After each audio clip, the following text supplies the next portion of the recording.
So let's that start being off. Elijah and Kyle. Yeah, so let's start off with Elijah Gardner. He's also known as Dragonair Jordan online, Dragonair J. He's actually a player that started in 2021 during the online era, and I know him as a team builder who is very enthusiastic with sharing his teams online, always sharing PokePace, and has several good online grassroots tournament performances. So being a new player here in Jamaica with some um, experience of VGC, I think is a good addition.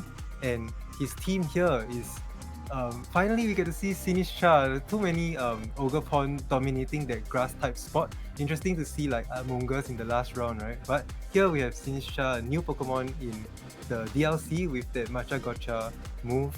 And so many other good support moves and that very special ability with the hospitality. Another interesting one of Arcanine and also Alola Ninetales and Roaring Moon. What an interesting team here. Rounding it out with the staples of Landorus and Iron Hands. Yeah, but even notably as well, this Landorus is opting to be the special attacking one, and that being the Incarnate with something like the Sandseer Storm and Sludge Bomb with Nasty Plot, which could totally, excuse me, no, it might be just, it's Landorus, but with the Nasty Plot. It's very interesting. I think the sprite is throwing me off there. The Arcanine also has the wide lens, notably for not missing those Will-O-Wisps and Rock Slides, maybe missed one too many in practice sets. But I am very interested in what Kyle's matchup is into this team as we look into their team now. Yeah, so notably Elijah he doesn't have any accomplishments on stream, but I know him as a player who plays a lot of online grassroots tournaments, so a lot of good results there. Kyle as well. I might have seen him online now and then, but here emerging as the team manager and leading a brand new team of Belize with 6 players, a very small team. Let's see how far he can go and with this leadership. Let's take a look at his team. Yeah, and absolutely a face value as well. Being the manager of the team, you want to lead your team strong, and we see here that this is a pretty strong team. You have options like the Clear Amulet Landorus, which is pretty good in the meta right now, as every other Landorus is Scarf. So being able to deny that Intimidate that everyone's running and being able to hit back with the strong Terra Flying Terra Blast and Rock Slide to hit back on the Terra Flying is super, super strong. Something like the Sash Tornadus as well. You know, who cares about bulk? I'm just going to go 252, and I'm going to hit you with super strong Bleak Wind Storms, and I'm going to outspeed everything on your team with Tailwind and the Icy Wind support. King Gambit also being super notable here with the Sword Stance. The counterpart, I guess, is like the Nasty Paw on the Landers on Elijah's side. But the setup options on both sides are definitely what's piquing my interest for sure. Yeah, good support, good speed control as well. And a very interesting move over here with the Ogerpon with Charm. So I didn't expect Ogerpon to run this move with so many other good moves. So a cool team building choice here could be a threat in an open team sheet format. Overall, a very balanced team, and let's see how things shake out between these two players. Absolutely, and I think it's so interesting to, like you said, the charm on the Ogerpon, and maybe how it would come into play this game, right? Normally it would come for something like the Landorus that has a lot of threats into the team with like the Stomping Tantrum, into the King Gambit, into the Iron Hands. The charm is kind of good for that, but without like Follow Me is very interesting. You do kind of get the best of both worlds, right? Between charm and the special defense boost that you get from your Ogerpon when it does Terrasilize. I'm very interested, as you said, how this game will play out, though. Yeah, so let's jump into game now. We have both Iron Hands and both Intimidate Pokemon with Arcanine on Elijah's side and Landorus on Kyle's side with the interaction between Yeah, so the Iron Hands here on Leaf, the infamous Iron Hands Fake Out War. Who's going to get it first? This first turn is going to kind of be a decider of the pace of the game, to be honest. Whoever gets the first Fake Out might kind of decide how the other player wants to play and set the pace of the game. Elijah's Arcanine here is in a pretty good position, allowing to get Intimidate off into the Iron Hands at least. As we kind of noted before, that Kyle's Landorus is that Clear Amulet set, so being able to deny that Arcanine Intimidate is really strong when you want to fire off a Stomping Tantrum into something like Elijah's Iron Hands. We are going to see a switch out here from Arcanine into something like that Sinistra if the Lando decide to go for something like a Stomping Tantrum into that slot. Yep, and here comes the Protect from Kyle's Landorus as Iron Hands Fake Out goes right into it. So kind of a good switch into Sinistra here, but Kyle interestingly actually went for that Fake Out, so doesn't affect Sinistra, so a little bit of a null turn, but a little glimpse of the speed interactions here. Iron Hands from Elijah's side actually move first before Kyle's Iron Hands, so both players have this little bit of information. It might still be a speed tie, so let's just see how things go. But having Sinistra switch it here for the Arcanine does help to this ground type move, except it didn't come out. So let's see how useful this Sinistra can be, especially when it has the threat of setting up Trick Room. Yeah, and I think this is super interesting as well, because something like the Landorus normally wants to go for a Terraflying Terra Blast into Elijah's Sinistra, for example, and is allowed to do that consistently. So Elijah has to play around that with the Protect this turn, kind of see what Kyle wants to do. A Stomping Tantrum instead coming out into this Iron Hands, doing a lot of damage. Wow. Wow, that Clear Amulet really showing how much value you get when you're not intimidated. Yeah, good item choice, and then very prominent here. Interestingly, not going for that Sinistra, right? Just allowing, just saying, even if you go for Trick Room, I still have a good plan. I still have my Iron Hands here, and then going for good damage into Iron Hands on Elijah's side, proving to be a very a big threat to Kyle. So here on this turn, yeah, Sinistra, could have gone for that Matcha Gotcha, could have tried to fish for a burn, but instead was too passive and decided to protect here. So like Iron Hands on Elijah's side being so low, I think he really needs to try and put the foot on the pedal. Put the pedal on the gas. Yeah, so it's really unfortunate as well, because something like that Arcanine that you normally do want to switch in and intimidate that Iron Hands and stop it from getting off those stronger Dream Punches and healing back up its HP consistently. This Clara Amulet really showing its value for Kyle here, and allowing that Stomping Tantrum to just be at maximum power every single turn. And if this is just another Stomping Tantrum into the Arcanine here, this could be really detrimental for Elijah. And it is, and that might just get a one-hit KO on the Arcanine, and we see it does. And that's just a Pokemon gone for Elijah now. I think this Iron Hands is able to go for a Heavy Slam, and Matcha Gotcha does go off, but it unfortunately does miss the Iron Hands, which is fine. If you get the burn here on Landorus, it could pay off. Yeah, but no burn from the Landorus, and yeah, very like unfortunate for Elijah to have both Pokemon being weak to ground, right? Especially the Arcanine being 4 times weak to ground, isn't able to manage that Landorus, who's consistently faster than the Pokemon on Elijah's side. Ninetales coming in actually, like maybe a little bit too late, being able to pressure that Landorus right off the bat. But with Terrestrialization, I think Kyle really does have a plan for this matchup.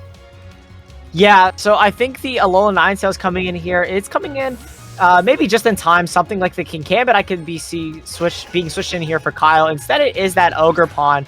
If Elijah does manage to get off a Trick Room, they aren't in the worst spot in the world with 3 of these Pokemon that we've seen from, and a freeze, a very critical freeze off into that Iron Hands. But something like a Machagachi here, we've seen 3 physical attackers from Kyle's side, so something like a burn into the Ogerpon could be super cool. But we do see a turn 1 Thaw and a Heavy Slam coming out of an Iron from the Iron Hands. Yep, so Heavy Slam goes right into the Ninetales. Ninetales goes down to its Sash, I believe.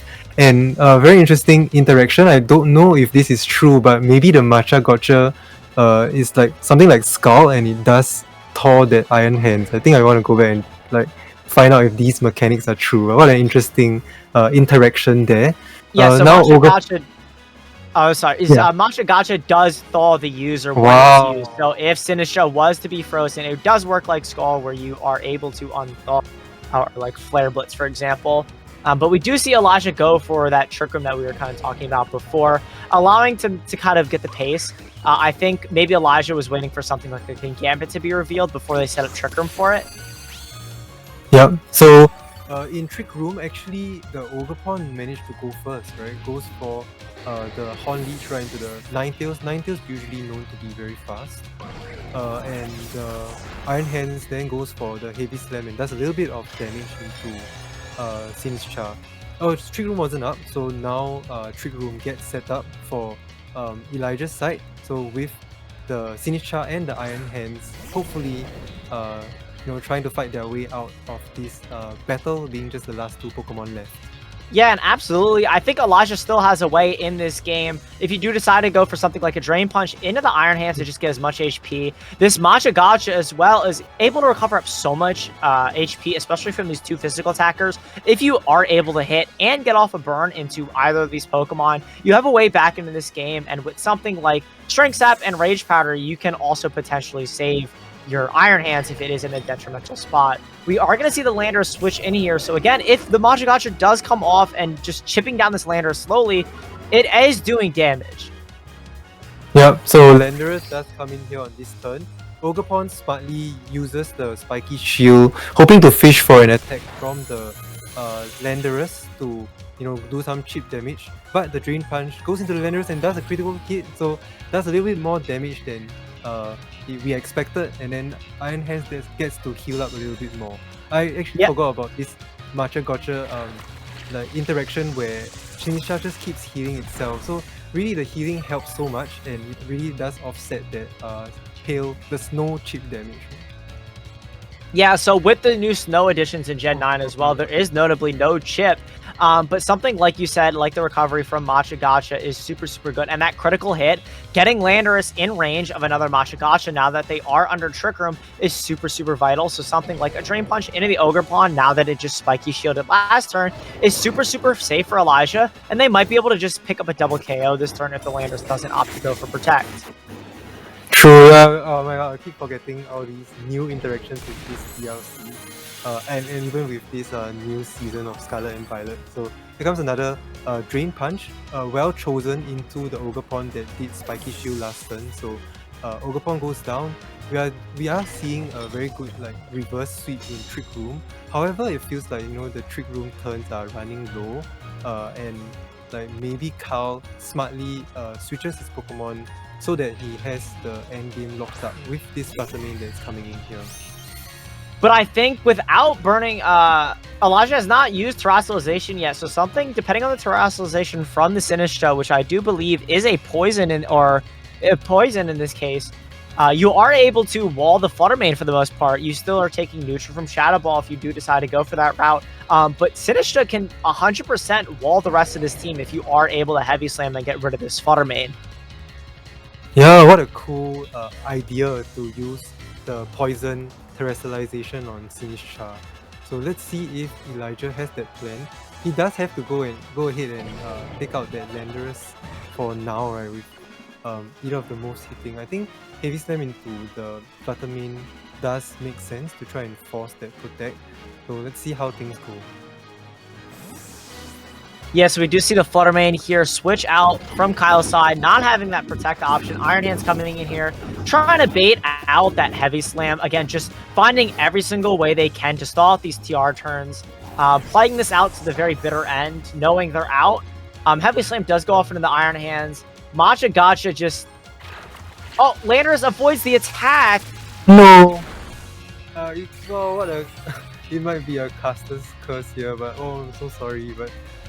But I think it's so interesting because I'm not sure if Kyle actually, or if Kyle wanted their Landorus to be killed or knocked out, excuse me. Because if Sinistcha does get the Matcha Gotcha off into the Landorus, then a free switch in is brought in for the Fluttermane when TR is running out. So the fact that this Landorus could go for just another Protect now, Kyle's in still an awkward spot. Yeah, that makes sense. So here, I believe Trick Room has ended, right? No, so I believe they are. This is their last turn of Trick Room. The Iron Hands and the Sinistcha do have one more turn where they are going to be the faster options on the field. I see. Yep. So, yeah, I think with that Iron Hands on the opposing side just being switched in, there could be fake out pressure, but instead we do see Kyle's Iron Hands go first in Trick Room, go for that Heavy Slam. Iron Hands on Elijah's side goes for that Drain Punch, significant damage, but um, like isn't able to take it out as the Matcha Gotcha finally connects on both Pokemon here. Wow, but Iron Hands on Kyle's side being so bulky, is able to resist, be able to survive that double up. Yeah, but even able to live the double up, the Iron Hands isn't able to do much because outside of Trick Room, which we're about to enter here now, is you now are going to be faster than the Iron Hands, and whether or not, depending on how this Fluttermane is built, if it's modest or timid, for example, really is going to be able to show if it's going to be able to kill the Iron Hands here, and the Fluttermane has to make a decision. Because if you Moon Blast into the Iron Hands, right, there's Rage Powder, there's Terra Poison Rage Powder, there's the option that the Iron Hands goes Terra Grass, or the Sinistcha could just, Terra Poison itself and go for the Matcha Gotcha endgame. There's a lot of possibilities that Kyle has to account for here, and they have to navigate and figure out which one they think is the best. Yeah, super well said. Both the Terra options on Elijah is working so well here in the end game. These Iron Hands and Sinistcha just sat here for more than 5 turns out of the Trick Room, and they're still able to hold their own, especially in front of Fluttermane, a very popular Pokemon. So very well played and well managed from Elijah here, despite losing the Arcanine so early in the game. Yeah, so I do like this Terra Grass from Elijah here, opting to just not overread, guarantee they survive the turn from something like a Moonblast. The Fluttermane going for the safe play to just Shadow Ball in the Sinistcha, covering for a Terra, covering for just if it didn't Terra, making sure that the Sinistcha doesn't get Trick Room and guarantee a loss for themselves. A Heavy Slam going off here, and even if the Iron Hands does get like a Drain Punch crit into your own, you're so far ahead in terms of HP that a Drain Punch from your own Iron Hands, knowing that you're outspeed, pretty much guarantees you this game from Elijah's POV. Yep, it does seem like players can kind of confirm the speed tiers between both their Iron Hands, because it does seem like Elijah's Iron Hands is consistently moving first outside of Trick Room, while Kyle's Iron Hands is moving first inside of Trick Room, right? So we do see it again here with that Drain Punch, taking that final KO, but what a nice comeback from Elijah here. I think Elijah realizing that early on that Arcanine was kind of a bait and to force the Lando to target that slot, and once IV Cudgel, Landorus also has Stomping Tantrum to help deal with the Arcanine, so it could be a good idea to bring in King Gambit this game. As we approach Game 2, Kyle's finally, Elijah is leading with Ninetales this time, Ninetales with Iron Hands, and Kyle leads with Landorus and Ogerpon. Yeah, absolutely. So this is the adjustment I think I was expecting from Elijah here to capitalize on the Lando lead if Kyle decides to lead it again, which we do see here. We see the Landorus and the Ogerpon coming on lead. Very interested in what this Ogerpon wants to do.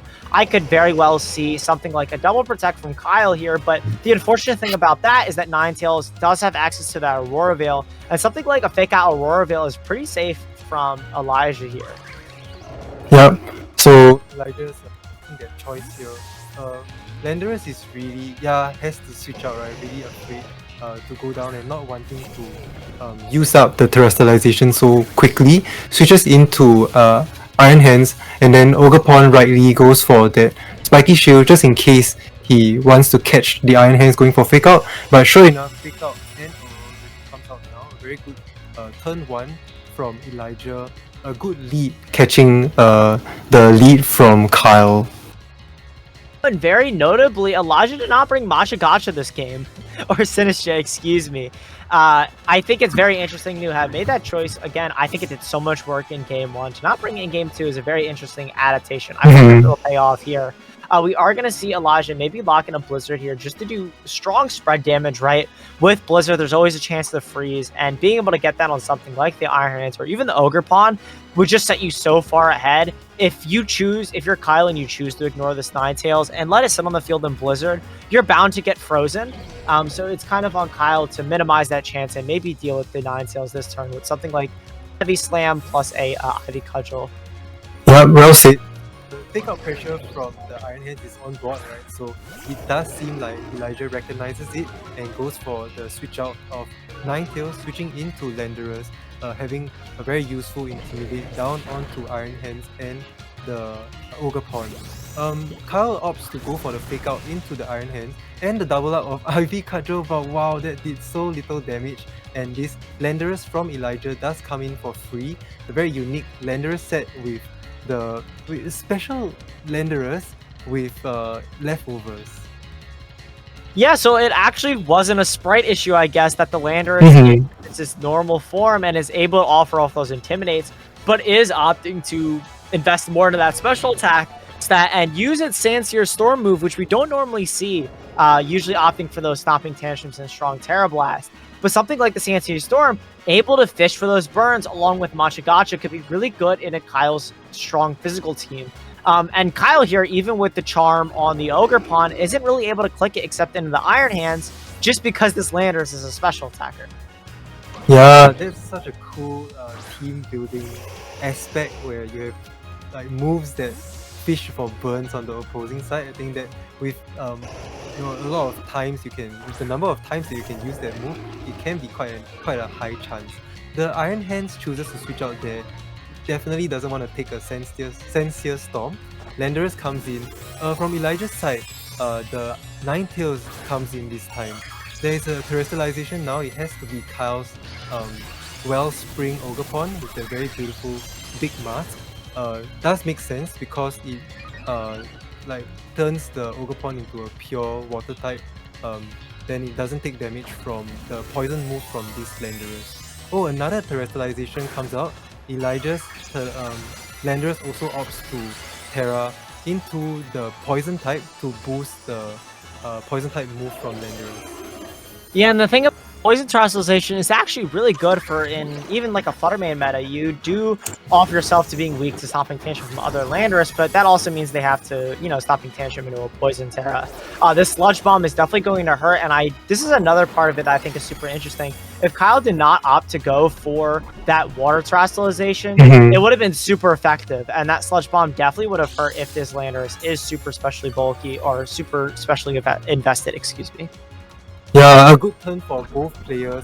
Well read, they manage each other's super effective move by terrestrializing.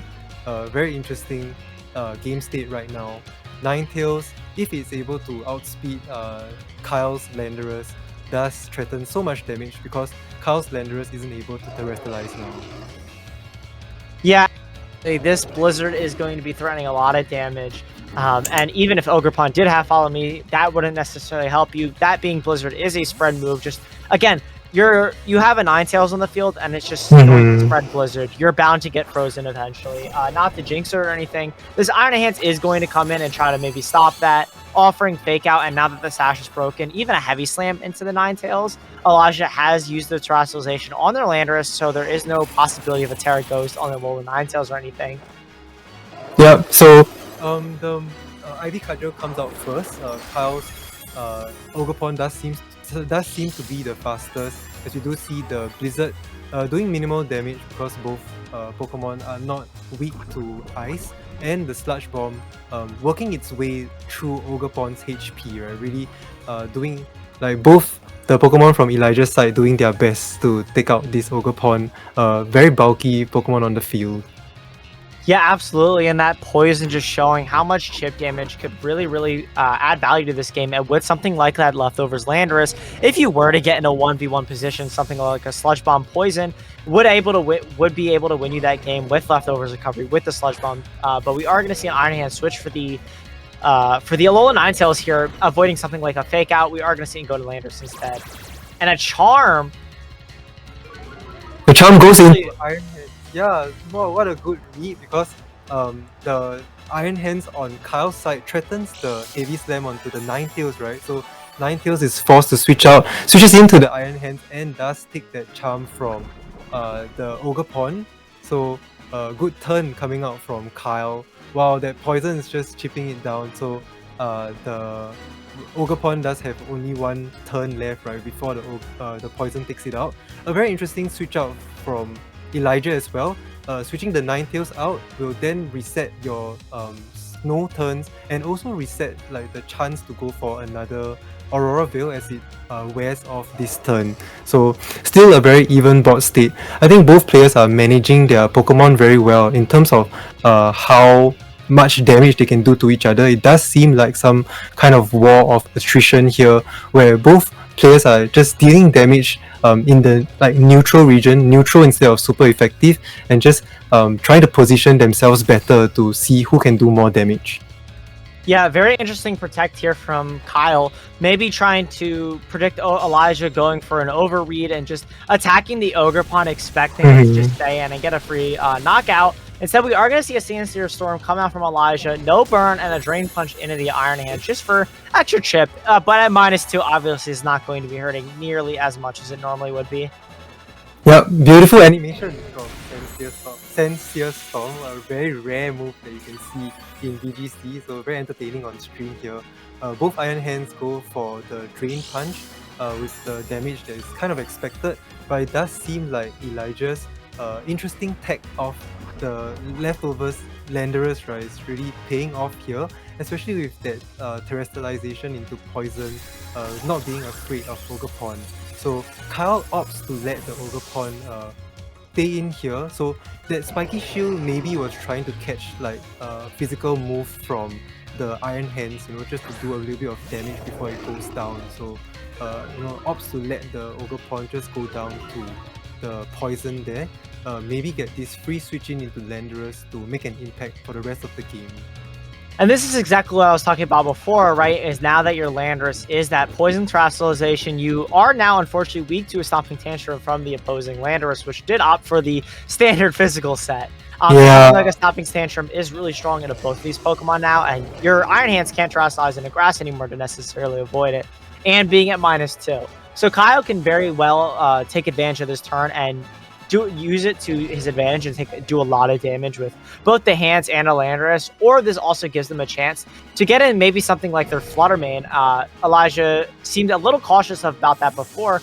I think almost actually opting into a Heavy Slam into that Ogerpon slot. I think really scared of this Flutter Mane because you do have Roaring Moon in the back instead of something like the Matcha. So Flutter Mane is your #1 concern, so if Kyle does maybe switch Iron Hands out here for something like the Flutter Mane, I can see that as well. Instead of Stomping Tantrum, is going to come out into this Roaring Moon doing so much damage. Yeah, wow, impressive damage coming out from the Landorus. And unfortunately, Roaring Moon, is levitating, it has wings, but it's still Dark Dragon type, so it does take damage from that Stomping Tantrum. So well recognized from Kyle there to just go for that Stomping Tantrum into that slot, knowing that it can do significant damage. Iron Hands on both sides going for Drain Punch again, so being in a little bit of a stalemate. But Elijah is now, a little bit in the back foot against that Landorus. Needs to weigh his options and see how he can bring in his Ninetales safely to threaten the Landorus on the opposing side. Yeah, so I think Kyle there with that Heavy Slam had the idea that, Elijah's comfortable switching out their Pokemon in and out. I'm going to try to catch the Alola Ninetales switching, but if the hand stays in, that's okay too, because it still is at -2.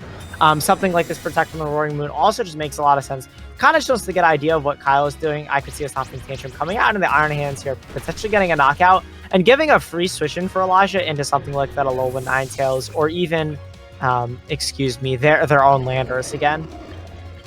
Yep, I think well recognized from both players, like letting some of the Pokemon go so that they can get this free switch in. It's a very good concept and very well managed from both sides. So the Ninetales does come in for free now. Hopefully, is able to catch the opposing side, right? The Landorus with the Blizzard. Or if Elijah predicts Kyle to go passive, then Elijah could take the opportunity to set up that Aurora Veil. Yeah, absolutely. I do think just a Blizzard here is also just as safe, right? You want to threaten this Landorus as much as possible and do as much damage as possible. I think Elijah going for Double Protect also makes a lot of sense. But instead of opting to go for an Acrobatics, I believe here, the Landorus could just go for a Stomping Tantrum into the Roaring Moon to get that knockout. But if you do get the Double Protect off, then you're in a really good spot. We do see a Protect from the Landorus instead, going for that play. As you said, maybe Aurora Veil was the correct call. We are going to see an Acrobatics double up, though, and with a Blizzard, most likely will take out this Iron Hands here. Yeah, I think either way, it does make sense for Elijah to go on the offensive at this position. So does take out Iron Hands, which was the very big threat against the Ninetales back in game 1. Elijah does seem to be clawing his way up, right? A very good position here, with like more Pokemon currently. Then Fluttermane now switches in for Kyle. Really threatens to be the fastest Pokemon on the field. Let's see how things go in this position. Yeah, and I think it's so interesting, right? That Clear Emil Landorus that we saw in game 1 pay off amazingly with something like the Iron Hands and the Landorus. Now kind of, being unfortunate. Now is one of the scenarios where you would actually rather prefer the Scarf, right? So you can outspeed something like the Ninetales. And outspeed the Roaring Moon. But because you are slower, you're opened up now to something like a Blizzard from this Alolan Ninetales. And without Terrestrialization, there's no way. Oh, and a critical hit with the knockoff, just kind of 100% sealing this game, I think.